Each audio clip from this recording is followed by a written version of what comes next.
The night sky stretched endlessly above the Arecibo Observatory. Heather Daniels rubbed her tired eyes and took another sip of coffee. The clock on the wall showed 2:17 a.m. Most nights at the observatory were quiet, filled with routine scans and data collection. This night would change everything. Heather worked alone during the night shift. She liked the peace.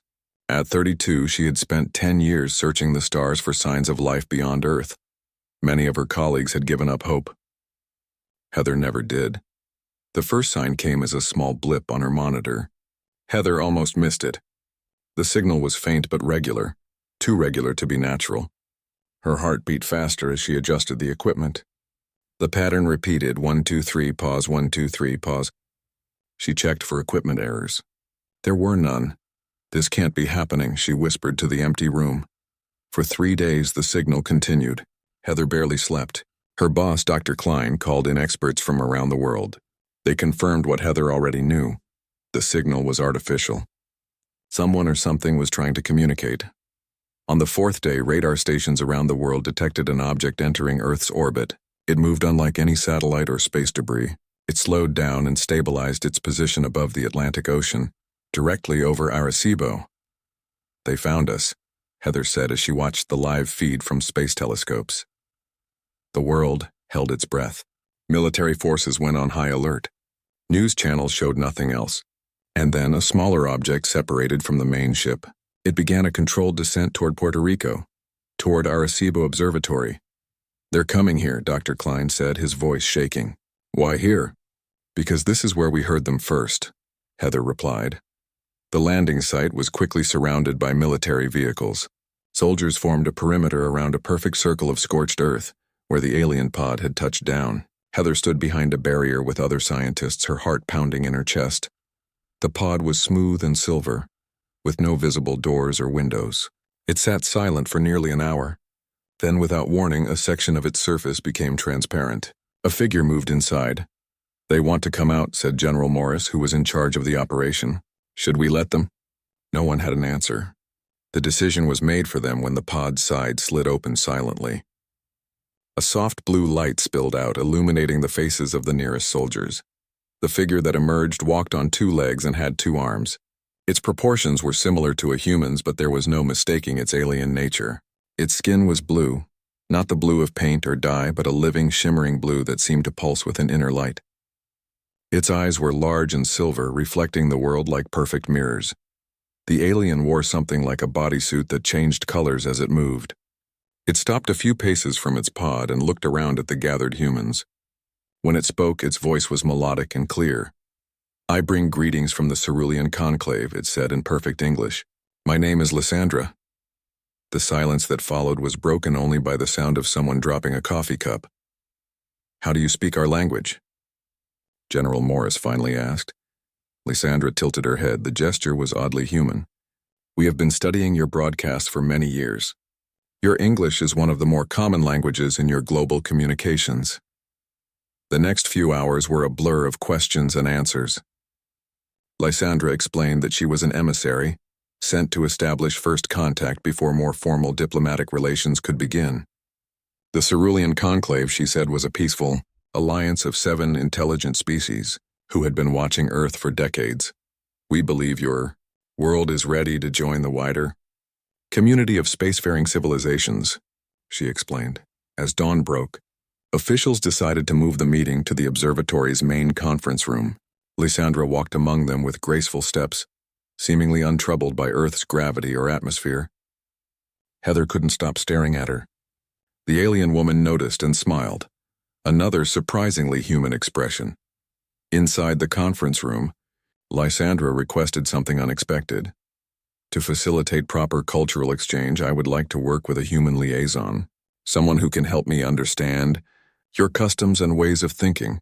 We have trained diplomats for such purposes," said a State Department official who had arrived by helicopter. Lysandra's silver eyes scanned the room until they settled on Heather. "I would prefer someone with scientific understanding, someone who has already been searching for beings like me." All eyes turned to Heather. "Me?" Heather asked. "Why me?" "Your mind patterns indicate exceptional adaptability and empathy," Lysandra said. These qualities will make our communication more effective. Mind patterns? General Morris looked alarmed. You can read our minds? Not thoughts, Lysandra clarified. Only patterns of neural activity. It helps us identify compatible individuals for first contact scenarios. The room erupted in discussion. Some officials argued that Heather wasn't qualified for such an important role. Others worried about security risks. Through it all, Heather couldn't look away from Lysandra's silver eyes. I'll do it, Heather said suddenly, cutting through the arguments. Dr. Klein pulled her aside. Think carefully, Heather. This isn't just about astronomy anymore. This is politics, maybe even security. Are you sure you want this responsibility? I've spent my career looking for proof of intelligent life beyond Earth, Heather replied. Now that proof is standing right there asking to work with me. How could I say no? The arrangements were made quickly. Heather would serve as Lysandra's cultural guide. They would meet daily, starting tomorrow. Security protocols were established, and communication channels were set up between Heather and various government agencies. As the meeting ended and Lysandra prepared to return to her pod for the night, she approached Heather one last time. Thank you for accepting this role, the alien woman said. I believe our cooperation will benefit both our peoples. I hope so, Heather replied. There's so much I want to ask you. There will be time, Lysandra said with another small smile. We have much to learn from each other.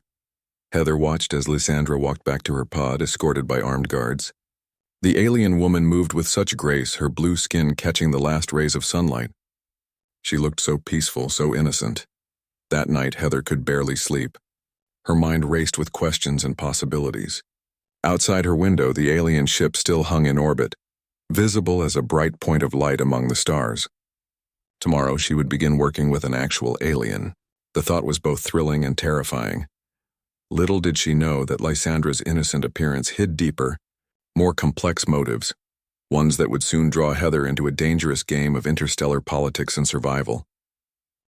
2 weeks passed since Lysandra arrived on Earth. Heather spent every day with the alien woman, showing her around carefully selected locations. They visited museums, parks, and university campuses under heavy security. Everywhere they went, people stared and pointed. Lysandra didn't seem to mind. Your species is naturally curious, she said as they walked through a botanical garden. So are mine. Heather found herself enjoying Lysandra's company. The alien had a way of seeing Earth with fresh eyes that made even common things seem special. When Lysandra saw a butterfly for the first time, she stood completely still, watching it with her silver eyes. The colors, she whispered, so delicate and yet so bright. But not everything about their time together felt right. Sometimes Lysandra asked questions that seemed odd. During a tour of a power plant, she wanted to know details about the electrical grid. How much power did each city use? How was the system protected? What would happen if main stations went offline? The guide looked uncomfortable. That's not really public information, he said. Lysandra smiled. Of course. I'm simply curious about your infrastructure. The conclave wishes to understand how your systems work so we can offer appropriate technological exchanges. It sounded reasonable, but Heather noticed a pattern. Lysandra always asked about vulnerable points in human systems, power grids, water supplies, communication networks. When they visited a research facility, Heather caught Lysandra doing something strange. While the lab director was explaining a new medical device, Lysandra held her hand over a computer screen. Something in her palm glowed faintly. She was scanning the information. Heather was sure of it. That evening, after security dropped them off at Heather's apartment building, Heather confronted her. What were you doing at the lab today? She asked. I saw you scanning that computer. Lysandra's face showed surprise, then something like embarrassment. You are observant, Heather. Yes, I was collecting data. Without permission? That seems wrong. Lysandra sat down on Heather's couch. Her blue skin looked darker in the dim light of the apartment. I apologize if I've broken a cultural rule. On my world, knowledge exchange is open and encouraged. We don't have the concept of restricted information. But you must understand that some things are private or sensitive, Heather said. Lysandra lowered her eyes. My people value knowledge above all. It's hard for me to adjust to your limitations. She looked genuinely sorry. Please forgive my mistake. I didn't realize it would upset you. Heather wanted to believe her. It made sense that an alien culture would have different ideas about privacy and information sharing. And Lysandra seemed truly sorry. Just ask before you scan anything else, okay? Some people might think you're spying. Lysandra looked up sharply. Spying? No, that's not my purpose here. They ate dinner together, and by the end of the evening, things felt normal again. But that night, after Lysandra left, Heather couldn't shake her doubts. She called her friend Olivia Mason, who worked in NASA security. I'm probably being paranoid, Heather said after explaining what happened. Maybe not, Olivia replied. Her voice sounded tense even over the phone. We've noticed some strange patterns with these aliens. They ask a lot of questions about our defenses, infrastructure, military bases. Always very polite, always with good explanations, but still. You think they might not be here just for friendly contact? Intelligence is investigating the possibility that they're assessing our weaknesses, not building bridges. Be careful what information you share, Heather. After hanging up, Heather walked around her apartment. Something felt off. Her books were arranged slightly differently on the shelf. Her laptop had been moved a few inches from where she left it. Someone had been looking through her things. Heather didn't sleep much that night. The next morning, she met Lysandra with new eyes, watching more carefully for suspicious behavior. They visited a university where Lysandra was scheduled to give a lecture on cerulean art and culture. The lecture hall was packed. Lysandra spoke beautifully about her world's creative traditions, showing holographic images of structures and artworks unlike anything on Earth. The audience was captivated. During the question period, a student asked about cerulean technology. How do your spaceships travel such vast distances? The young man asked. Lysandra smiled. We use what you might call fold space technology. It creates temporary corridors through the fabric of space-time. Could that technology be adapted for Earth vessels? Another student asked. Perhaps, Lysandra said. That would be part of future discussions between our peoples. The conclave is selective about sharing certain technologies. After the lecture, a military official approached them. Ms. Daniels, we've scheduled a tour of the new Space Defense Center for tomorrow. The alien delegates have requested it. Heather frowned. Space defense? That seems sensitive. It's been approved at the highest levels, the man said. Limited access only. When they were alone again, Heather asked Lysandra about it. Why do you want to see our defense systems? To assess compatibility, Lysandra replied smoothly. If Earth joins the conclave, your defenses would be integrated with ours. We need to understand your current capabilities. It made sense, but Heather's unease grew stronger. That evening, Lysandra surprised her with an invitation. Tomorrow, after the Defense Center tour, I'd like you to visit my temporary home, she said. Few humans have seen our living quarters. I've come to trust you, Heather. Your home? You mean the embassy they set up for you? Lysandra nodded. Yes. The converted military facility where we've established our base of operations. It would honor me to show you how we live. Heather hesitated. Part of her wanted to see inside the alien facility. The scientist in her couldn't resist the opportunity. But another part remembered Olivia's warning and the strange feeling that someone had searched her apartment. I'd like that, Heather said finally. Thank you for inviting me. Lysandra's silver eyes seemed to brighten. Excellent. There are things I wish to share with you, Heather. Things I haven't told the others. That night, Heather called Olivia again. She's invited me to their embassy. Be careful, Olivia warned. We don't know their true intentions yet. Take your phone. We've installed a tracking app just in case. In case of what? In case you don't come back.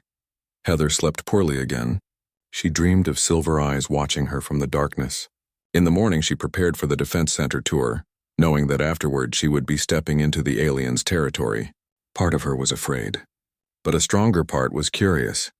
Whatever Lysandra's true purpose on Earth was, Heather was determined to find out, even if it meant putting herself at risk by entering the alien woman's home. The Space Defense Center tour was tense. Military officials showed Lysandra and the other alien delegates the basics of Earth's satellite defense network.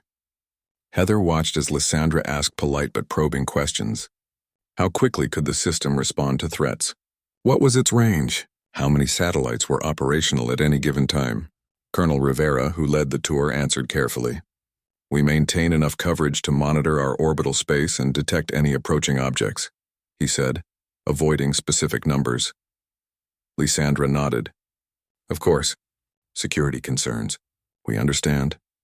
After the tour, a black car with government plates took Heather and Lysandra to the alien embassy. It was a former military research facility outside the city, surrounded by a high fence and guard posts. As they approached, Heather saw that the buildings had been modified. Strange crystalline structures jutted from the roofs, glowing faintly in the afternoon sun. "What are those?" she asked, pointing at the structures. "Atmospheric adjusters," Lysandra explained. "They help create conditions more like our homeworld inside the buildings. The air here is breathable for us, but not ideal for extended periods." They passed through 3 security checkpoints. At each one, both human and alien guards checked their credentials. Finally, they entered the main building. Inside, everything changed. The halls glowed with soft blue light. The air felt different, slightly thicker, with a sweet smell like nothing Heather had experienced before. The walls seemed to pulse gently as if they were breathing. "This is amazing," Heather whispered. Lysandra smiled. "We've tried to make it feel like home. Come, I'll show you more." They walked through rooms where other blue-skinned aliens worked at stations with floating holographic displays. None of the technology looked familiar to Heather. There were no keyboards, no screens as humans understood them. The aliens moved their hands through fields of light and the displays changed. "How does that work?" Heather asked. "Bioelectric fields," Lysandra said. "Our technology responds to the natural energy our bodies produce." In one large room, something strange happened. As they entered, Heather felt suddenly lighter, as if she weighed half as much. "Gravity adjustment," Lysandra explained, noticing Heather's surprise. "Our world has lower gravity than Earth. This room is set to match it." Heather took an experimental step and almost floated. She laughed in delight. "This is how you feel all the time?" "Yes, your gravity is quite heavy to us." "This is more comfortable." They continued deeper into the complex. The other aliens they passed nodded respectfully to Lysandra. Heather noticed that her guide seemed to hold some position of authority. "What exactly is your role in the conclave?" Heather asked. Lysandra hesitated before answering. "I am what you might call a pathfinder. I help establish relations with new species." Finally, they reached a door that opened at Lysandra's touch. "My private quarters," she said. "Please enter." The room inside was beautiful and strange. Living plants grew from the walls and ceiling, their leaves shifting colors in the soft light. A pool of what looked like liquid silver occupied one corner, bubbling gently. There was no bed, but a shallow depression in the floor lined with something like silk. "Do you sleep there?" Heather asked, pointing to the depression. "Yes. We rest in a semi-upright position, not flat like humans." Against one wall was a series of holographic displays. They showed star systems, dozens of them. One system was highlighted, its planets marked with strange symbols. "Is that your home?" Heather asked. Lysandra walked to the display. For a long moment, she said nothing. Then she turned to Heather, her silver eyes intense. "Heather, I need to tell you something. Something important." "What is it?" "That is my home," Lysandra said, pointing to the highlighted system. "But it's not the cerulean system we've been telling your people about." Heather felt a chill. "You lied about where you're from?" "Yes, we had to." "For safety." Lysandra touched the display and it expanded to show more detail. "My people are the Ardenti. We come from these worlds here. Or we did until the Draconum Hegemony drove us out." "Draconum Hegemony? Who are they?" "A warrior species, conquerors. They've taken over 12 star systems in the last century, including ours." Lysandra's voice hardened. "The Cerulean Conclave is a fiction we created to approach potential allies safely." Heather stepped back. "So everything you told us was a lie?" "Not everything. We do seek alliance with Earth, but not just for cultural exchange." Lysandra touched another control and a new image appeared. Massive ships in formation. "The hegemony is expanding. Their next target may be your system." "Why should I believe you now?" Heather demanded. "You've been lying since you arrived." "I had no choice." Lysandra moved closer to Heather. "My people are refugees scattered across dozens of worlds. We're trying to build a coalition strong enough to take back our home. Your species has remarkable potential as warriors." "Warriors? We thought you were peaceful." "We were once. The hegemony taught us that peace is a luxury in this galaxy." Lysandra's eyes seemed to darken. "We need allies with war potential. Your species has shown remarkable adaptability and technological innovation. You could help us." Heather felt dizzy. The room seemed to spin around her. "This is too much." You've been evaluating us as potential soldiers all this time? As allies, Lysandra corrected. But yes, we need your fighting capabilities.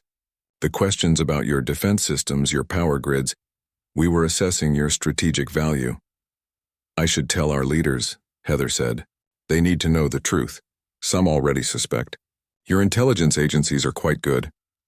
Lysandra touched a panel on the wall and a hidden door slid open. But before you decide what to do, there's something else I need to show you. Beyond the door was a large circular room. In the center was a table with a three-dimensional display showing Earth and its solar system. Around the table stood several Ardenti in what looked like military uniforms. They were studying the display intently. One of them looked up as Lysandra and Heather entered. Commander, he said, nodding to Lysandra. Is this wise? It's necessary, Thalric, Lysandra replied. Heather needs to understand what we're facing. Commander? Heather stared at Lysandra in shock. The alien woman she'd thought was a diplomatic envoy was actually a military leader. What is this place? Heather asked, her voice shaking. Our command center, Lysandra said simply. From here we coordinate with our ships and our other operatives on Earth. How many of you are there? On Earth? About 50. In this sector of space? A few thousand. Lysandra guided Heather to the table. Look at this simulation, Heather. The display changed to show a fleet of ships approaching the solar system. They were huge, with jagged designs that looked menacing even as holograms. The Draconum fleet, Lysandra explained. Based on current intelligence, they'll reach this sector within 3 years. Possibly sooner if they detect our presence here. Heather watched the simulation as the alien fleet moved through the solar system, engaging Earth's defenses. In the simulation, Earth's forces were quickly overwhelmed. This is what will happen if we don't prepare, Lysandra said. Your world doesn't have the technology to resist them. Not yet, and you do? Some. Not enough to defeat them alone. That's why we need allies. Lysandra touched Heather's arm gently. I'm sorry for the deception. But now you understand why it was necessary. Heather pulled away. Her mind was racing. Could she trust anything Lysandra said now? Was this story about the Draconum just another lie to manipulate Earth? I need time to think, she said. This is too much to process at once. Of course. Lysandra nodded. But don't take too long. Events are moving quickly. As if on cue, an alarm sounded throughout the complex. The other Ardenti in the room stiffened, then moved quickly to different stations. The main display changed to show space around Earth. What's happening? Heather asked. Lysandra's face had gone rigid. A Draconum scout ship. It's just entered your solar system. She turned to one of her officers. Have they detected us? Unknown, Commander. They're on a standard patrol pattern, but they're moving closer to Earth. Lysandra turned back to Heather, her silver eyes now hard as metal. It seems our time just ran out. The command center erupted into activity. Lysandra barked orders in her native language, a series of musical tones that sounded urgent and harsh. The holographic display zoomed in on the approaching ship. It was smaller than the vessels in the earlier simulation, but still larger than anything humans had built. Its design was all sharp angles and dark metal, like a predatory creature made of blades. Can they see us? Lysandra demanded. Not yet, replied one of her officers. They're still at the edge of detection range. But they'll scan this sector soon. Heather watched in stunned silence. Just minutes ago, she had learned that everything she knew about Lysandra was a lie. Now there was a potential enemy ship entering Earth's solar system. It was too much to process. We need to inform Earth's defense forces, she said finally. Lysandra nodded. Yes, the time for secrecy is over. She turned to another officer. Contact their military leadership. Use emergency protocols. The officer nodded and moved to a communication station. Lysandra turned back to Heather. I know this is overwhelming, she said, her voice softer now, but I need your help. Your leaders will listen to you. They trust you. They trusted me to learn the truth about you, Heather replied bitterly. And I failed. I believed everything you told me. Not everything was a lie. Lysandra's silver eyes seemed to plead. My friendship with you is real. My respect for you and your species is genuine. Before Heather could respond, an alarm blared through the room. The main display flashed red. They've detected us, shouted an officer. The Draconum ship has changed course. It's heading directly for Earth. How long until they arrive? Lysandra asked. At current speed, 18 hours. Lysandra's face hardened. Prepare defense protocols. Alert all Ardenti on Earth. She turned to Heather. We need to move quickly. Once that scout reports our presence here, the main hegemony fleet will accelerate their plans. They'll see Earth as contaminated by our influence. What does that mean? Heather asked, though she feared she already knew. It means they'll destroy your civilization rather than risk you becoming our allies. Lysandra placed a hand on Heather's shoulder. I'm sorry. By coming here, we may have put your world in immediate danger. Heather brushed Lysandra's hand away. You should have told us the truth from the beginning. Would your leaders have believed us? Would they have trusted a refugee species fleeing from a war? Lysandra shook her head. We needed to establish peaceful contact first to show we weren't a threat. Another alarm sounded. A different display lit up, showing Earth's orbit. Commander, the Draconum ship has launched attack drones. Targets? Lysandra demanded. Earth's orbital stations and our embassy. Lysandra cursed in her own language. They know exactly where we are. She turned to her officers. Launch countermeasures. Protect this facility and Earth's orbital infrastructure. Should we reveal our defensive capabilities? Asked an officer. We have no choice. Better to show our hand now than lose everything. Lysandra looked at Heather. You should contact your superiors. Tell them what's happening. Heather pulled out her phone with shaking hands. She called Dr. Klein first, then Olivia at NASA Security. Both calls went to voicemail. Finally, she tried the emergency number Olivia had given her. This is Heather Daniels, she said when someone answered. I'm at the alien embassy. We have a situation. There's an enemy alien ship approaching Earth. It's already launched attack drones targeting orbital stations. What enemy ship? The voice on the other end demanded. What are you talking about? The Ardenti, Lysandra's people, they've been lying about who they are. They're refugees from a species called the Draconum, and now the Draconum have found them here. There was a pause, then. Stay where you are. We're sending a team to extract you. No, you don't understand, Heather insisted. The attack has already started. You need to prepare defenses. But the call had ended. Heather looked up to see Lysandra watching her. They don't believe me, Heather said. They will soon. Lysandra pointed to the main display. It now showed multiple small objects streaking toward Earth. Those are the attack drones. They'll target military installations first, then our embassy. How can we stop them? We have defenses, Lysandra replied. But not enough to stop all of them. The room shook suddenly. A distant boom echoed through the complex. They're here, Lysandra said grimly. The first wave has arrived. The next hour was chaos. Explosions rocked the embassy as Draconum drones targeted the facility. Ardenti defense systems shot down many of the drones, but some got through.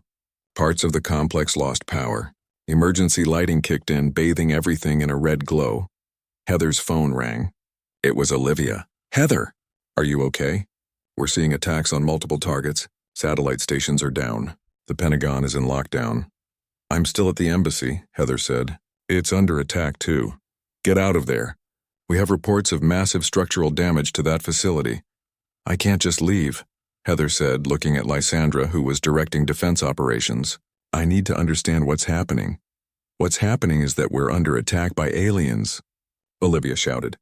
And your alien friends seem to be the cause. The call cut off as another explosion shook the building. Part of the ceiling collapsed on the far side of the command center. Ardenti crew members rushed to help those caught in the debris. Lysandra approached Heather, her blue skin now dusty and smeared with something dark that might have been blood. We need to evacuate, she said. This facility won't hold much longer. Where would we go? We have ships hidden in orbit. We can reach them if we leave now. Lysandra looked directly into Heather's eyes. I want you to come with me. What? Leave Earth? No. Just temporarily. Until it's safe. Lysandra took Heather's hands. The Draconum will target anyone associated with us. That includes you now. Heather pulled her hands away. My place is here with my people. Especially if we're under attack because of your presence. I understand your loyalty, Lysandra said softly. But consider this. Your government doesn't yet understand what they're facing. They'll need someone who does. Someone who can explain the Draconum, their tactics, their weaknesses. You've learned more about them in the past hour than anyone else on Earth. Heather hesitated. There was logic in what Lysandra said. But could she trust her now? How do I know this isn't another manipulation? Another lie? Lysandra's silver eyes seemed to dim. You don't. You can only judge by my actions now. She gestured to her crew who were helping each other, fighting to defend the facility. We could have fled when we detected the scout ship. Instead, we stayed to help defend your world. Another explosion, closer this time. The lights flickered. We need to decide now, Lysandra said urgently. The evacuation ships leave in 10 minutes. With or without us. Heather closed her eyes briefly. When she opened them, her decision was made. I'll come, but only to help Earth prepare. Once this immediate crisis is over, I'm coming back. Agreed, Lysandra nodded. Gather anything you need. We leave from the roof in 8 minutes. As they rushed through the damaged corridors of the embassy, Heather saw injured Ardenti being helped by their comrades. Some looked at her with curious silver eyes, others with suspicion. They reached a stairwell that led to the roof. One moment, Lysandra said before they started climbing. She touched a panel on the wall and a hidden compartment opened. Inside was a sleek silver device. Lysandra handed it to Heather. What's this? A data core. It contains everything we know about the Draconum. Their technology, their tactics, their biology, and… Lysandra hesitated.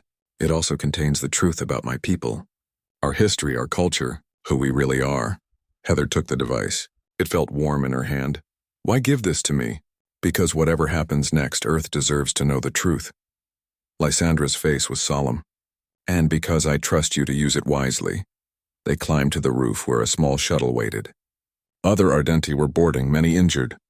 The sky above was filled with streaks of light as drones and countermeasures clashed.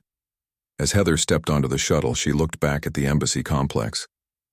Parts of it were in flames. Beyond it, she could see fires in the city as well. The attack had spread.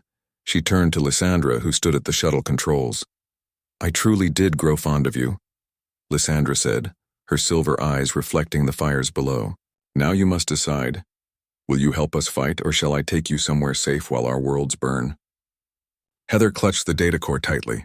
I'll help you fight. Not for you, but for Earth. Lysandra nodded, a small smile on her blue face. That's all I ask. The shuttle doors closed, and they lifted off into the chaos of the night sky. The weeks following the Draconum attack were the most chaotic in human history. The scout ship had withdrawn after its drone attack, but the damage was done. Orbital stations were destroyed. Cities around the world had suffered hits from stray drones. And most importantly, humanity now knew they were not alone in the universe and that they were in danger. Heather found herself in a strange position. After the shuttle escaped Earth, Lysandra had taken her to the main Ardenti vessel hiding behind Earth's moon. From there, they established contact with human governments. At first, the humans were hostile, blaming the Ardenti for bringing this war to Earth. But when the data core Lysandra had given Heather was analyzed, attitudes began to change.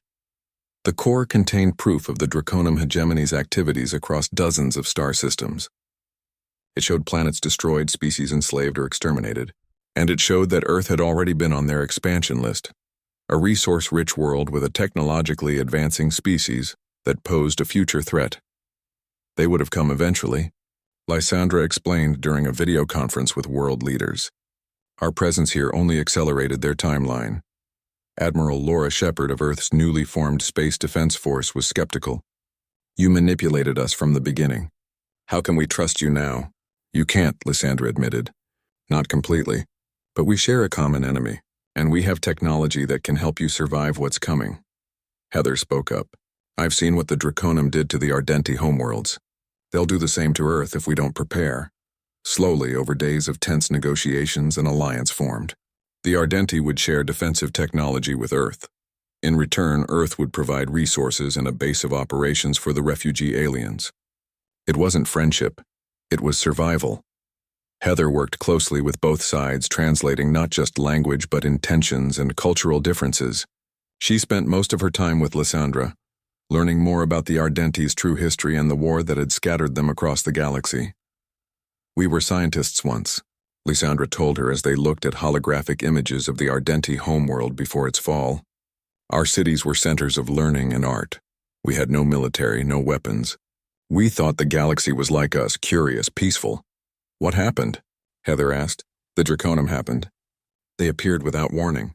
Demanded our resources, our technology. When we tried to negotiate, they attacked. Lysandra's silver eyes darkened with memory. Those of us who survived learned quickly. We became what we needed to be to survive. Warriors, Heather said. Survivors, Lysandra corrected. Everything we've done, including deceiving your people, was to ensure our survival as a species. Over the following months, Earth transformed. Ardenti technology merged with human innovation, creating defense systems neither species could have developed alone. Factories around the world shifted to producing components for the new planetary shield. Scientists from both species worked together, finding unexpected synergies in their different approaches to problems. Not everyone supported the alliance. Protests erupted in cities worldwide. Some humans feared the aliens would take over. Others believed the Draconum threat was exaggerated to justify military expansion. Conspiracy theories spread about the Ardenti's true intentions. Can you blame them? Heather asked Lysandra after watching news coverage of a particularly violent protest. Your first approach was based on deception. No, I don't blame them, Lysandra replied. In their position, I might feel the same. Trust built slowly. It accelerated when the Ardenti helped stop a potential nuclear conflict between two human nations by exposing the external manipulation behind it. They provided proof that Draconum agents had infiltrated both governments, trying to weaken Earth before the main invasion. 6 months after the initial attack, long-range sensors detected movement. A Draconum battle group had entered the solar system, 3 massive warships with escort vessels. It's time, Lysandra said in the joint command center that had been established beneath the Rocky Mountains. The real test begins. Admiral Shepard stood beside her, looking at the tactical display. Are we ready? As ready as we can be, Lysandra replied. Your people have accomplished in months what took mine years. Heather watched from the side of the room as the two commanders, human and Ardenti, gave orders to their forces. The plan they had developed together was complex. Earth's new defense systems would engage the Draconum fleet at a distance. Meanwhile, modified human spacecraft carrying both human and Ardenti crews would launch a surprise attack from behind Mars, where they had been hiding for weeks. It's strange, Heather said to Lysandra during a quiet moment before the battle began. 6 months ago, I thought you were just a cultural ambassador. Now we're preparing for an interstellar war together. Lysandra smiled faintly. Life rarely follows the paths we expect. I never planned to care about Earth or its people. You were meant to be allies of convenience, nothing more. And now? Now I find myself fighting as hard for your world as for my lost ones. Lysandra's silver eyes met Heather's. Perhaps that's the real surprise in all this, that two species from different stars could find common cause so quickly. The battle, when it came, was both terrifying and awe-inspiring. The Draconum ships were powerful, their weapons capable of devastating damage, but they didn't expect the combined tactics of human unpredictability and Ardenti precision. They certainly didn't expect the modified Earth vessels that attacked from behind while they were engaged with the orbital defenses. From the command center, Heather watched as the tactical displays showed the battle unfolding in space. The room erupted in cheers when the first Draconum warship was disabled by a joint human Ardenti strike team. The second ship retreated after taking heavy damage. The third managed to launch dropships toward Earth before being destroyed. They're trying for a ground invasion, Admiral Shepard shouted. Activate the atmospheric defense grid, Lysandra ordered her team. Target those dropships before they enter the atmosphere. Most of the dropships were destroyed. 3 made it through, crashing in remote areas. Ground forces were dispatched to deal with any survivors. When the all-clear finally came, the command center was quiet for a moment, then erupted in celebration. Humans and Ardenti embraced, boundaries of species forgotten in the relief of victory. Admiral Shepard approached Lysandra. We did it. We actually defeated them. This battle, yes, Lysandra cautioned, but the hegemony is vast. They'll send more ships when they learn what happened here. Then we'll be ready for them too, the Admiral replied firmly. Later, after the debriefings and planning sessions for future defenses, Heather found Lysandra alone in the observation room, looking at the stars through the armored glass ceiling. What are you thinking about? Heather asked. Home, Lysandra replied. Not just my lost worlds, but what home means now. She turned to Heather. My people have been nomads for so long, running from system to system. For the first time in generations, some of us are starting to feel settled. Here? On Earth? Yes, working with humans has changed us. Reminded us of who we were before the war consumed everything. Heather smiled. You've changed us too. 6 months ago, nations were pointing weapons at each other. Now they're working together against a common threat. Nothing unites like a shared enemy, Lysandra observed. It's more than that, Heather insisted. You've shown us a bigger universe. Bigger challenges, yes, but also bigger possibilities. Lysandra took something from her pocket, a small crystal that glowed with an inner light. She handed it to Heather. What's this? A star map, Lysandra explained. It shows all the worlds the Draconum have conquered. All the species fighting against them are suffering under their rule. Heather held the crystal up. Inside, tiny points of light formed three-dimensional constellations. There are so many, she whispered. Yes. And with Earth's help, we might free them. Lysandra's face showed determination now, not the false innocence she had worn when they first met. This victory was just the beginning. Are you ready to take the fight to them? Heather looked at the star map, then back at Lysandra. The alien woman she had once thought innocent was actually a warrior, a commander, a survivor. And somehow, despite the lies and manipulation that had brought them together, Heather had come to respect her, even trust her. I'm ready, Heather answered. Not as your cultural liaison, but as Earth's representative in whatever comes next.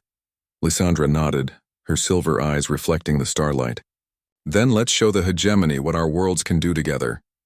As they stood side by side, looking up at the stars that now held both promise and threat, Heather realized something important. The innocent alien woman she'd first met had never existed. That had been a mask, a necessary deception in Lysandra's mind. But what had emerged in its place was something more valuable. A true alliance between their peoples. The road ahead would be difficult. Trust would still need to be earned on both sides. But for the first time since the Draconum attacked, Heather felt genuine hope. Humanity was no longer alone in the universe. And with allies like the Ardenti, they might not just survive but thrive among the stars. In the command center below them, humans and Ardenti were already planning their next move against the hegemony. The war had just begun, but so had something else.